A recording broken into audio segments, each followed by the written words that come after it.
having to go back to wearing masks in light of the Delta variant. We saw Los Angeles County and the WHO both recommending that even vaccinated people should wear masks. Where does that stand? Should people be preparing themselves to possibly going back to wearing masks if they're vaccinated?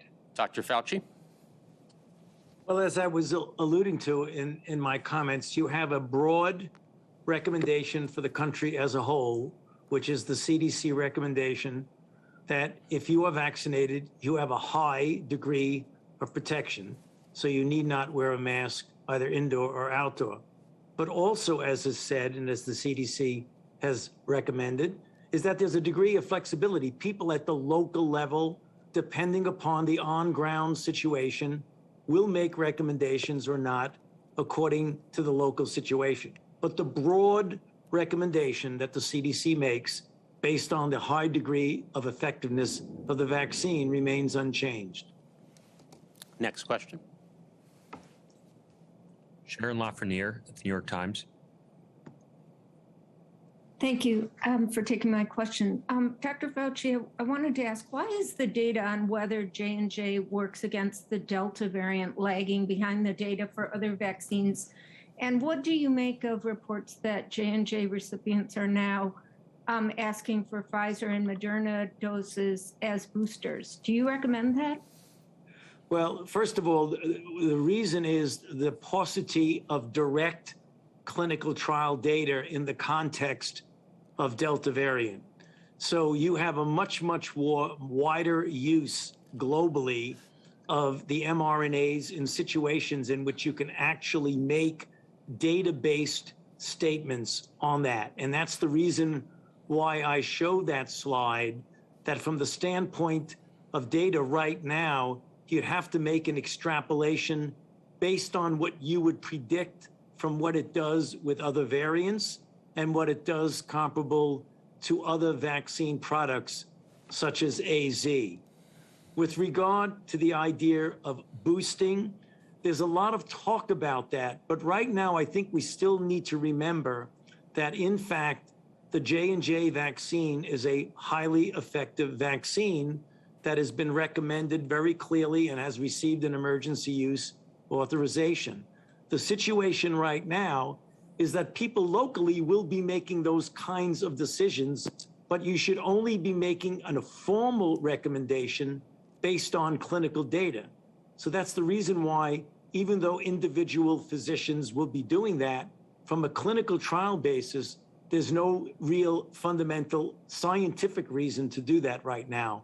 When those data become available, you will see recommendations change according to the data. Next question, please. Meg Tyrell at CNBC.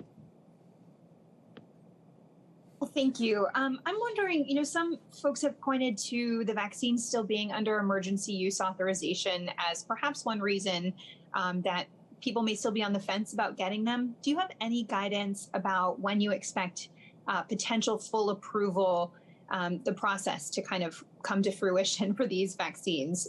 When might we see that from the FDA? And a quick second follow-up, I apologize, but Dr. Walensky, are you concerned about, as people are taking their masks off and starting to circulate more, the rise of other respiratory infections other than COVID that you're seeing right now? Thanks. So why don't we start with the second one, Dr. Walensky? Thank you, Meg. I think we saw actually a paucity of viral infections last year. Many of our pediatricians would say that they didn't see a lot of people coming in with upper respiratory infections. I do think part of that was the distancing, the not being in school, and of course the masking. I do anticipate that in the months ahead, if people are not wearing masks, and we've started to see some of this already, that there will likely be an increase of upper respiratory infections in places that are not wearing masks.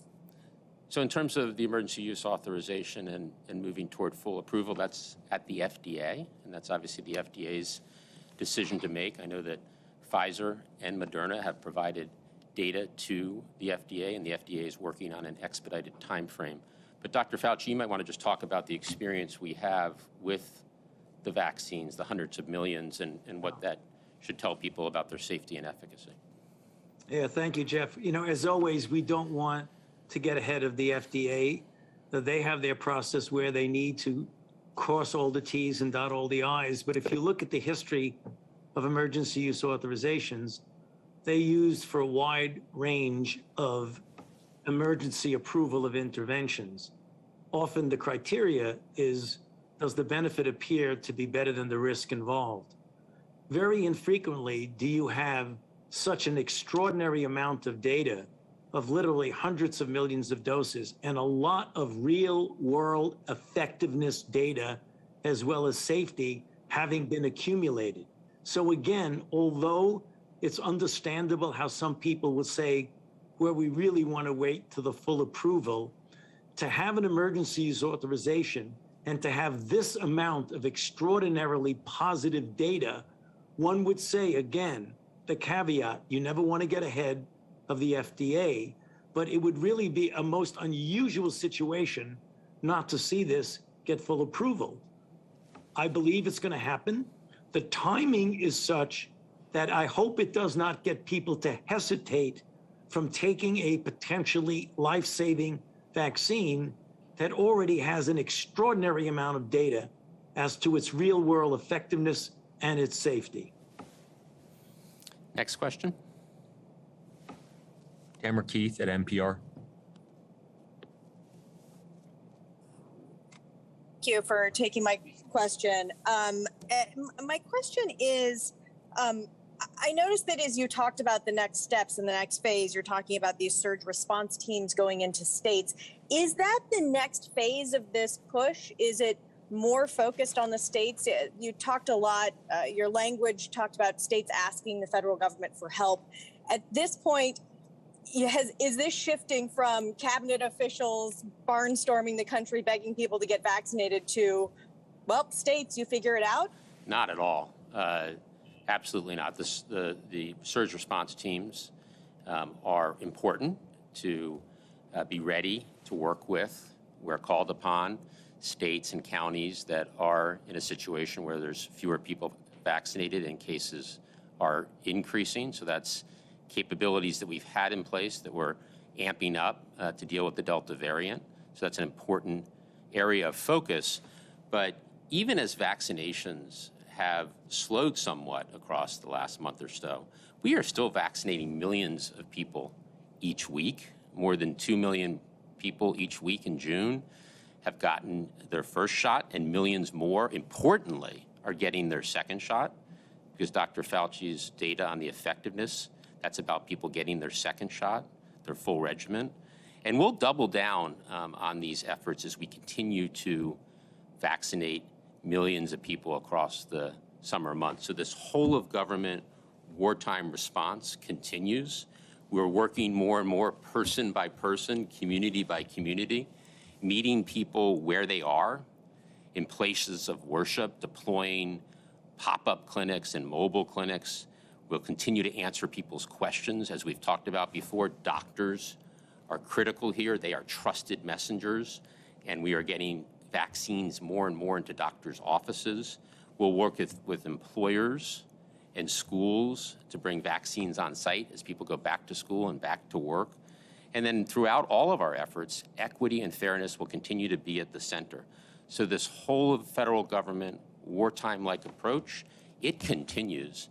And the surge response teams are just another approach given the Delta variant and the time that we find ourselves in.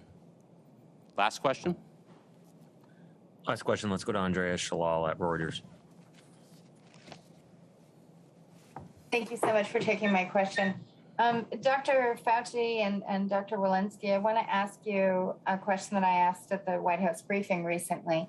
Does it send a bad signal, given what we're seeing now in terms of the Delta variant and these increases in certain communities, that in Washington, the nation's capital, there's going to be a large party at the White House on July 4th, and there's going to be fireworks on the National Mall? And is that a little bit of a mixed signal on one hand to be sending to the country at this point? Well, let me go first there, and then Dr. Fauci and Dr. Walensky, please chime in. You know, the 4th of July is a moment for us to step back and celebrate our progress. We've made tremendous progress in our fight against the virus, with now 2 out of 3 adult Americans with at least 1 shot. And directly because of this work, deaths and hospitalizations have fallen 90% since January 20th. The American people should be proud of the work that we've collectively done, and we want to recognize that progress in that work on July 4th. People who are vaccinated have a high degree of protection, and those who are not vaccinated are at risk, and they need to continue to wear a mask and, as the doctors have said, get vaccinated as soon as possible. At the same time, as we just talked about, there's a lot more work to do, so we're going to double down on our efforts to keep pushing more and more people to get vaccinated by making it, as Dr. Fauci said, easy. Lots of places to get vaccinated. It's free. It's convenient. So we're going to keep doing that, but right now it's an appropriate time to step back and celebrate the progress we've made. At the same time, we've got a lot more work to do. Dr. Fauci? Well, Jeff, you said it very well. I mean, nothing has really changed in our policy. You're dealing with a very important national holiday. The country as a whole, as I've mentioned and we have mentioned several times, has done very well. You can still celebrate at the same time as you get your message very, very clear. And the message for the situation in Washington is the same. And you said it very well. That is, if you are vaccinated, you have a high degree of protection. If you are not, you should wear a mask and you should think very seriously about getting vaccinated. So in so many respects, nothing has really changed. We are celebrating as a country at the same time as we recognize the fact that we're in a serious situation for those who have not been vaccinated. Yep. And the message is get vaccinated. Okay, well, let's close on get vaccinated if you're not vaccinated, and happy 4th of July weekend to everyone. We'll look forward to seeing everybody next week. Thank you.